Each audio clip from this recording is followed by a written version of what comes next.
मेरा पति शादी के बाद ही देश से बाहर चला गया तो मेरी सास सारा दिन मुझे उल्टी सीधी बातें सुनाती और मुझे ताना दिया करती थी। लेकिन मेरे ससुर के आते ही मेरी सास मेरे कमरे में आ जाती और मेरे हाथ पैर दबाकर मेरी खिदमत करने लगती। मुझे तभी नींद आ जाती। सुबह होते ही जब मैं कमरे से बाहर आती तो मेरे ससुर मुझे बहुत ज़्यादा पैसे देते और कहते कि यह तुम्हारा इनाम है। मुझे उनकी इस बात पर बहुत ज़्यादा हैरत होती और मैं सोच में पड़ जाती कि किस चीज़ का इनाम है। मुझे अपनी सासू पर शक हुआ तो एक दिन मैं उनके कमरे में आने से पहले ही आंखें बंद करके सोने का नाटक करने लगी। उसके बाद जो हुआ वह देखकर तो मेरे पैरों तले से ज़मीन निकल गई। मेरा नाम रूपा है। मैं एक गरीब घर से हूँ। हम 4 बहनें हैं। हमारा कोई भाई नहीं है और मैं सब बहनों में से सबसे बड़ी थी, लेकिन देखने में बहुत ज़्यादा खूबसूरत थी। मेरे माता पिता को बहुत ज़्यादा खुशी हुई जब घर बैठे ही मेरा रिश्ता एक अमीर घर से आ गया और उन लोगों ने दहेज की डिमांड भी नहीं की थी। बस उन्हें शादी जल्दी करनी थी। मेरे माता पिता के पास भी कुछ नहीं था, इसलिए उन्होंने मेरी सादगी से शादी कर दी। मेरी सास खुशी खुशी मुझे अपने घर लेकर आई। शादी की रात जब मेरे पति मेरे कमरे में आए तो वह बहुत ज़्यादा चुप थे। उन्होंने मुझसे कोई बात भी नहीं की थी और ना ही मेरी तरफ ठीक से देखा था। बस इतना कहने लगे कि मैं एक प्रैक्टिकल किस्म का इंसान हूँ, मुझे रोमांस नहीं पसंद। मैंने भी उनसे कुछ नहीं कहा। मैंने सोचा कि समय के साथ साथ मैं उनको जान जाऊंगी। मेरी सास और ससुर का बर्ताव मेरे साथ बहुत अच्छा था, लेकिन शादी के कुछ दिनों बाद ही मेरे पति विदेश चले गए। उनके जाने के बाद मुझे पता चला कि मेरी सास एक बहुत खतरनाक औरत है। अब वह सारा दिन मुझसे घर का काम करवाती रहती थी। मैं सारा दिन घर के कामों में लगी रहती और मेरी सास मेरे हर काम में कमी निकालती। उनका ये बर्ताव मेरे साथ जब शुरू हुआ था जब मेरा पति काम के लिए विदेश चला गया था। मेरे पति के सामने मेरी सास मेरे साथ बहुत अच्छे से रहती थी। मेरी शादी को अभी कुछ ही महीने हुए थे और इन दिनों में समझ गई थी कि मेरे ससुराल वाले बहुत कठोर दिल और बेदर्द किस्म के इंसान हैं। मेरी सास ने मेरे पति के जाने के बाद किसी बहाने से नौकरानी को घर से निकाल दिया और कहने लगी कि वह सफाई से काम नहीं करती है। नौकरानी के जाते ही घर की सारी जिम्मेदारी मेरे ऊपर डाल दी। मैं जब भी घर की सफाई करने लगती तो मेरी सास मुझसे कहती कि तुमने ठीक से सफाई नहीं लगाई, दोबारा सफाई लगाओ। वह दिन भर मुझे काम में लगाए रखती, लेकिन रात को जब मेरे ससुर के आने का समय होता तो वह मुझसे कहती अपने कमरे में जाओ और हाथ मुंह धोकर तैयार हो जाओ।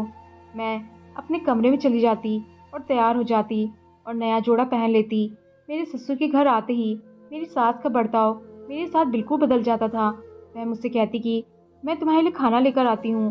जब मैं उनसे कहती कि आप रहने दे, मैं खुद ले लूँगी, तो वह मुझसे कहती कि तुम मेरी बहू नहीं बेटी हो, मैं तुम्हारे लिए खाना लेकर आती हूँ। मैं उनका यह रवैया समझ नहीं पा रही थी। मेरी सास के 2 रूप थे, एक मेरे ससुर के सामने और एक उनके जाने के बाद। दिन में तो वह एक जालिम सास की तरह रहती थी और शाम को जब मेरे ससुर काम से घर वापस आते तो वह मेरे आगे पीछे घूमने लगती थी, मुझे चाय बनाकर देती। मैं नहीं जानती कि इस बात के पीछे क्या राज था, लेकिन जब यह राज मेरे सामने खुला तो मेरे पैरों तले से ज़मीन निकल गई। वह मेरे ससुर के आते ही मुझ पर मेहरबान हो जाती। एक दिन तो उन्होंने ऐसा काम किया कि मैं दंग रह गई।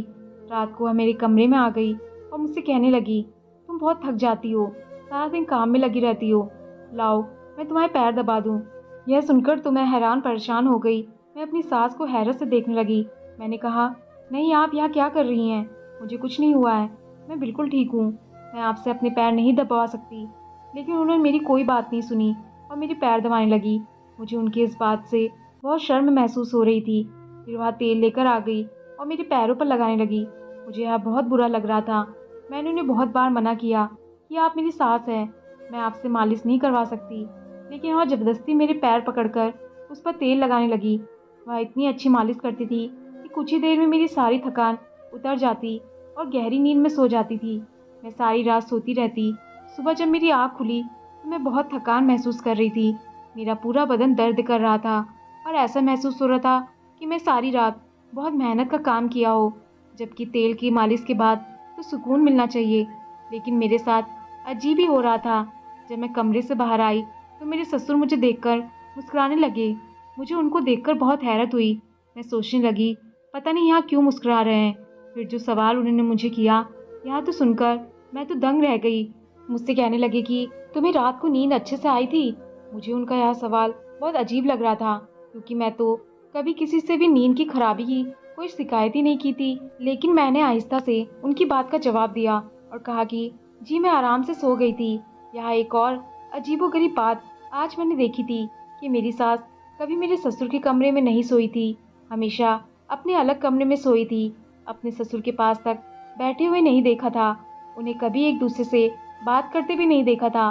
मेरे ससुर के काम पर जाते ही मेरी सास का बर्ताव फिर से मेरे साथ वैसा ही हो जाता। घर के सारे काम मुझसे करवाती, मेरे ससुर के आते ही वहाँ मेरी खिदमत करने लगती। कुछ दिनों से यही मामला हो रहा था। रोजाना मेरी सास मेरे पैर जबरदस्ती पकड़कर तेल लगाकर मालिश कर देती और उनकी मालिश करते ही मेरी आंखों में नींद आने लगती और मैं सो जाती। मैं बहुत कोशिश करती मैं ना सोऊं, जागती रहूं, लेकिन मुझे समझ नहीं आता था कि उनके मालिश करते ही क्यों मेरी आंखों में नींद आने लगती थी। मुझे समझ नहीं आता था कि मेरे साथ ऐसा क्यों होता है। सारा दिन मैं थकी हुई होती थी, लेकिन जिस तरीके से मुझे रात को नींद आती थी, ऐसा लगता था कि मैंने कोई नशा किया हुआ है। मैं ऐसी गहरी नींद में नहीं सोई थी कि रात में एक बार भी मेरी आंख नहीं खुले। मेरी नींद तो ऐसी थी कि किसी की आहट से भी मैं जाग जाती थी तो मेरी आंख खुल जाती थी। लेकिन जब से मेरी सास ने मेरे पैरों में तेल लगाना शुरू किया था, मुझे ऐसी गहरी नींद आ रही थी कि मुझे होश ही नहीं रहता था कि मैं कहाँ हूँ। यहाँ मेरे ससुराल में मेरे साथ बहुत अजीब गरीब इत्तेफाक हो रहे थे। एक बार किसी ने बाहर का दरवाजा खटखटाया। मैंने जैसे ही दरवाजा खोल, दरवाजे के बाहर एक बच्चा फ्लावर बुके लेकर खड़ा था। बुके उसने मुझे दिए और कहने लगा कि आपके लिए है। मैं उस बच्चे को देखकर मुस्कुराने लगी। मैंने सोचा कि हो सकता है यहाँ कोई मेरी सास का जानने वाला होगा, इसलिए मैंने फ्लावर बुकों को उससे ले लिया। वह बच्चा चला गया। उस बुकिंग में कार्ड लगा हुआ था, लिखा था खूबसूरत लड़की के लिए खूबसूरत सा गिफ्ट, आपको चाहने वाला। यह पढ़कर मैंने घबराकर वह बुके वहीं पर फेंक दिया। पता नहीं यहाँ कौन था जिसने यहाँ घटिया हरकत मेरे साथ की थी। मैं अपने कमरे में चली गई और कमरे का दरवाजा बंद कर दिया। मैं उस आदमी के बारे में सोचने लगी। मेरी अपनी परेशानियां खत्म नहीं हो रही थी, यह एक नई मुसीबत मेरे गले पड़ गई थी। सुबह जब मैं अपने कमरे से बाहर आई तो मेरे पूरे शरीर में दर्द हो रहा था और मुझे बहुत ज़्यादा थकान महसूस हो रही थी। मेरी आंखें बंद हो रही थी, मेरे सर में भी दर्द हो रहा था। जब मैं अपना नाश्ता बनाने के लिए किचन में जाने लगी तो मेरी सास मुझसे कहने लगी, तुम यहीं बैठो, मैं तुम्हारे लिए नाश्ता बना कर लाती हूँ। सबसे पहले उन्होंने मुझे नींबू पानी पिलाया, इससे मेरा नशा कुछ कम हो गया। उसके बाद मेरी सास ने मेरे सामने नाश्ता रख दिया और जब मैं नाश्ता कर रही थी तो मेरे ससुर मेरे सामने ही बैठकर मुझे देख रहे थे और मुस्कुरा रहे थे। और फिर उन्होंने मुझसे ऐसी बात कही कि मैं सुन रह गई। कहने लगे कि लाल कलर के कपड़ों में तुम बहुत अच्छी लगती हो।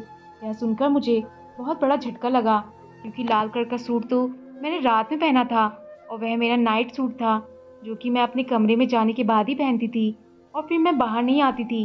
तो फिर मेरे ससुर को कैसे पता चला कि मैं रात को लाल रंग का सूट पहना था? उनकी बात सुनकर मैं शर्म से पानी पानी हो गई। मैंने अपनी नजरें झुका ली।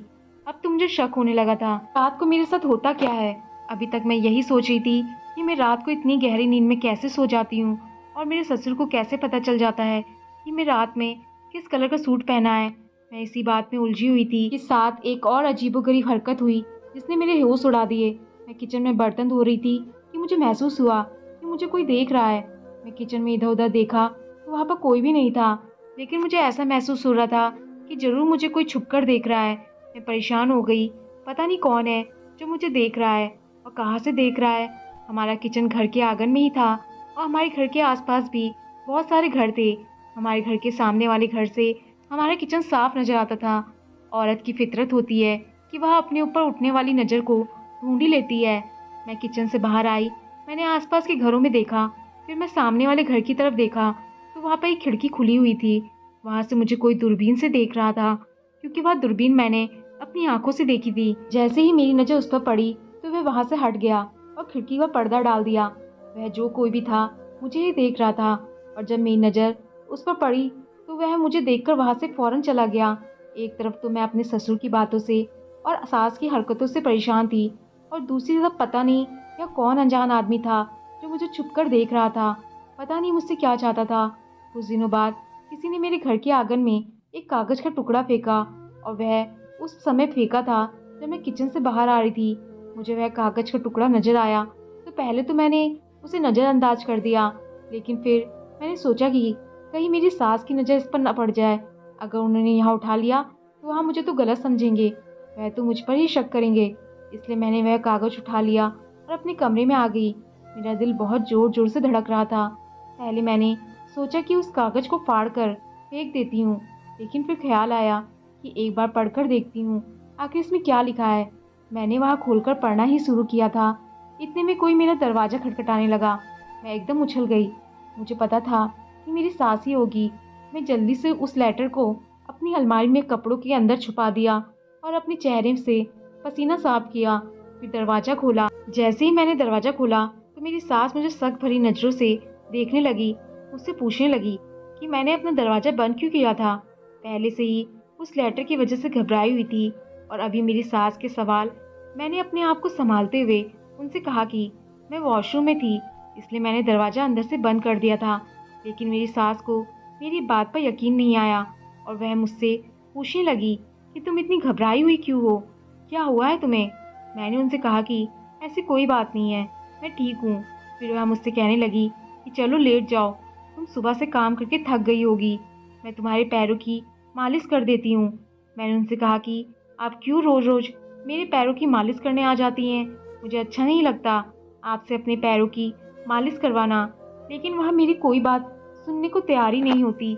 आज मैं भी पक्का इरादा कर लिया था कि मुझे उनसे अपने पैरों पर मालिश नहीं करवानी, क्योंकि मेरा दिल कह रहा था कि जिस तेल से वह मेरी मालिश करती हैं उसमें ही कुछ न कुछ गड़बड़ है।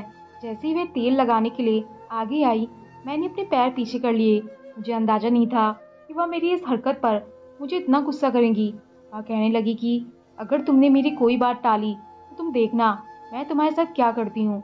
अभी तक मैं तुमसे प्यार से कह रही थी, अगर तुमने मेरी बात नहीं मानी तो मैं तुम पर हाथ भी उठा सकती हूँ। मुझे उनकी बात सुनकर डर लगने लगा। मैंने अपने पैरों को आगे कर दिया और वह मेरे पैरों की मालिश करने लगी। हर बार की तरह उनकी मालिश करते ही मुझे गहरी नींद आ गई। मैं अपनी ज़िंदगी से बहुत परेशान हो गई थी। सुबह जब उठकर अपने कमरे से बाहर आती तो मेरे ससुर के सवाल मुझे परेशान करने लगते थे। कभी वह मुझसे कहती कि तुम आज बहुत खूबसूरत लग रही हो, तो कभी कहती कि तुम्हारे खुले हुए बाल बहुत अच्छे लगते हैं। मुझे उनकी यह बातें बहुत ज़्यादा परेशान कर रही थी, लेकिन मैं किसी से कुछ कह नहीं सकती थी। कभी कभी तो मैं अपने कमरे में जाकर रोने लगती। जब से मेरा पति विदेश गया था उसने एक बार भी मेरी खबर नहीं ली थी। मेरे पास मोबाइल भी नहीं था जो मैं उसे कांटेक्ट कर लेती। जब मैं अपनी सास से कहती कि मेरे पति से मेरी बात करा दे तो वह मुझसे कहती कि वह काम में लगा हुआ है, अभी तुमसे बात नहीं कर सकता। मेरी शादी को 3 महीने हो चुके थे, लेकिन मेरे पति ने अभी तक एक बार भी मुझसे बात नहीं की थी। शाम को जब मैं काम से फ्री होकर अपने कमरे में आती तो सोचने लगती, पता नहीं मेरा पति कैसा इंसान है कि मुझसे बात भी नहीं करता, क्या उसे कभी मेरा ख्याल नहीं आता। यही सब सोच रही थी कि अचानक से मुझे उस लेटर की याद आ गई। मैंने उठकर अपने कमरे का दरवाज़ा बंद किया और अलमारी से वह लेटर निकालकर पढ़ने लगी। उसे पढ़कर तो मेरे होश उड़ गए। उसमें लिखा था कि वह मेरे बारे में सब कुछ जानता है और मुझे कुछ बताना चाहता है, और उसमें यह भी लिखा था कि वह मुझे पसंद करता है। मैं बहुत बड़ी मुसीबत में फंस चुकी हूँ। वह कह रहा था कि वह मुझे हर समय अपनी खिड़की से देखता रहता है और उसे मेरी हालत पर बहुत तरस आता है। उसकी बातें पढ़कर तो मैं सोच में पड़ गई कि वह मेरी हालत के बारे में कैसे जानता था। उसे कैसे पता चला कि मैं किसी मुसीबत में हूँ। ना चाहते भी मेरी आंखों से आंसू आने लगे। मेरे माता पिता बहुत गरीब थे, मुझसे छोटी बहनें थीं, इसलिए मेरी माँ ने मुझे समझाकर भेजा था कि मैं कभी भी अपने ससुराल वालों से लड़कर घर वापस नहीं आऊँ, क्योंकि उनके ऊपर अभी मेरी और बहनों की भी जिम्मेदारी थी। इसलिए मैं अपने मायके भी वापस नहीं जा सकती थी। मेरे पास कोई नहीं था जिससे मैं अपना गम बांट सकती। मेरे ससुर की बातों से जो ख्याल मेरे दिल में आ रहे हैं और बहुत ज़्यादा गलत थे। इस समय बहुत तकलीफ में थी और जो कोई भी मेरी परेशानी समझ लेता और 2 बोल मुझे तसल्ली के बोल देता उसे मैं अपना समझ लेती। ना चाहते हुए भी मैं किचन से बाहर निकलकर खड़ी हो गई और उस खिड़की की तरफ देखने लगी। सामने खिड़की का पर्दा हटा हुआ था। वह आदमी दूरबीन से मुझे देख रहा था। मैंने अपने आंसू साफ किए और अपने कमरे में चली गई। ऐसी हालत में मुझे अपने पति की बहुत ज़्यादा ज़रूरत थी, लेकिन वह मेरे पास नहीं था। वह तो शायद मुझे भूल ही गया था। अगले दिन फिर मुझे एक कागज़ का टुकड़ा आंगन में पड़ा हुआ मिला। मैंने वहाँ उठाकर पढ़ा तो उसमें लिखा हुआ था कि रात को अपनी छत पर आ जाना, लेकिन मैं रात में छत पर नहीं जा सकती थी। मैं बहुत बड़ी मुसीबत में फंस चुकी थी। मेरी सास तो रात को भी मेरा पीछा नहीं छोड़ती थी। एक बार जब मैं अपनी सास के कमरे की सफाई कर रही थी, तो मैंने उनकी अलमारी खुली हुई देखी। मैं उनकी अलमारी की तरफ बढ़ी। जैसे ही मैंने उनकी अलमारी खोली, एक फाइल आकर मेरे पैरों में गिर गई। मैंने उठाकर देखा तो उसमें घर के कुछ कागजात थे और एक तलाकनामा भी था। अभी मैंने उसे पढ़ा नहीं था, मैं सिर्फ उसे देख रही थी। इतने में मेरी सास कमरे में आ गई। उसने मेरे हाथ से वह फाइल छीन ली और गुस्से में मुझसे बोली कि तुम मेरी अलमारी की तलाशी ले रही हो। मैंने कहा नहीं, मैं तो उसे सफाई कर रही थी। आपकी अलमारी खुली हुई थी तो मैं बंद करने के लिए आ गई। यह फाइल तो खुद ही मेरे पैरों में गिर गई थी। वह कहने लगी कि मेरी फाइल है, तुम जाओ यहाँ से। मैं कमरे के बाहर आ गई। मैं सोचने लगी कि मेरी सास ने अपना कमरा अलग रखा है और मेरे ससुर को भी अपने करीब नहीं आने देती। मेरे दिल में यह ख्याल आने लगा कि शायद मेरी सास और ससुर में तलाक हो चुकी है और मेरी सास मुझसे यह बात छुपाना चाहती है।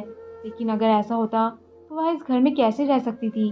मैं जितना अपनी सास और ससुर के बारे में सोचती, उतना ही उलझ कर रह जाती। आज रात मैंने सोच लिया था कि मैं अपनी सास से अपने पैरों की मालिश नहीं करवाऊंगी। इसलिए मैंने अपने पैरों पर पहले ही से ही वैसलीन लगा लिया था, ताकि वह तेल मेरे पैरों पर असर ना करे और उसका नशा मेरे ऊपर ना चले। रात को जैसे ही मेरी सास तेल लेकर मेरे पैरों की मालिश करने के लिए आई, तो उनके तेल लगाते ही मैं सोने का नाटक करने लगी। उन्हें लगा कि मैं सो गई हूँ, तो वह मेरे कमरे से बाहर चली गई। कुछ देर बाद मेरे ससुर मेरे कमरे में आ गए और मेरे कमरे का दरवाज़ा अंदर से बंद कर दिया। मैं सोच भी नहीं सकती थी कि यहाँ मेरे साथ यह सब घटिया काम किया जा रहा है। जैसे ही मेरा ससुर मेरे पास आया, तो मैं घबराकर उठकर बैठ गई। मुझे जागता हुआ देखकर मेरा ससुर पीछे हट गया। मैंने उनसे कहा कि आपको शर्म नहीं आती मेरे साथ ऐसा गंदा काम करते हुए। मेरी सास ने मेरे कमरे में आ गई। वह भी मुझे जागता हुआ देखकर हैरान होने लगी। मैंने अपने ससुर से कहा कि मैं आपकी बेटी जैसी हूँ और आप मेरे साथ यह पाप कर रहे हैं। वह अपनी नज़र झुकाकर कहने लगी कि मैं तुम्हारे साथ अभी कोई गलत काम नहीं किया। मैं यहाँ सिर्फ तुम्हें देखने के लिए आता हूँ। तुम मुझे बहुत अच्छी लगती हो। मैं तुमसे शादी करना चाहता हूँ। उनकी यह बात सुनकर मेरा दिल किया कि मैं उनका गला दबा दूँ। मैंने कहा, आपको बिल्कुल भी शर्म नहीं आ रही है ऐसी बातें करते हुए? मैं आपके बेटे की पत्नी हूँ। इस बात पर मेरी सास ने मेरे ससुर को कमरे से बाहर भेज दिया और मुझसे कहने लगी कि कौन सा बेटा और किसकी पत्नी? वह तो कब का तुम्हें छोड़कर जा चुका है। मैंने उससे तुम्हारी शादी इसी शर्त पर करवाई थी कि वह तुम्हारे साथ नहीं रहेगा।